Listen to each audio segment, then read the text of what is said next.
On the ground, Australian airmen shared with the people of London the horror of the Blitz. Every night the bombers came over, and every morning more of the city lay in ruins. But a counterattack was being launched.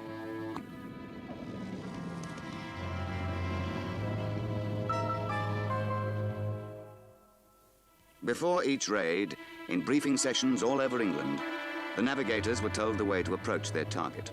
They were told also the safest route home. But everyone knew they wouldn't all need this second piece of information. For the ground crews too, the continuing raids brought a heavy burden of responsibility. Each time a plane was made ready, they prepared themselves to face a night spent in helpless concern for the men they had sent off. 1,000 planes, 1,000 crews in the air every night. Few of the men had been adequately trained for such an operation, and the figures showed that half of them didn't live through their first 4 operations. Those who did survive were battle-trained, tempered, and their chances from then on were better.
The inevitable aftermath of each raid, plane after plane failed to return, reported missing.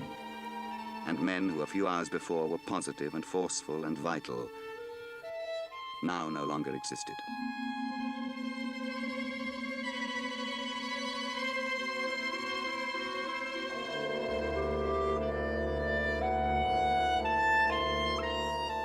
For a few, there was a second chance, and certain death was willingly exchanged for a life of recovery from injury and exposure.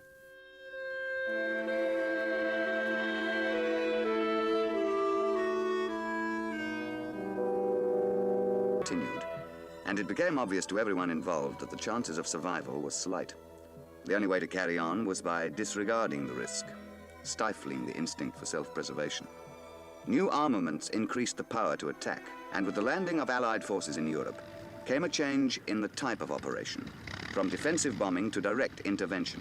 Advancing troops had to be given air support, beachheads had to be defended, and the enemy's lines of support attacked and, if possible, broken.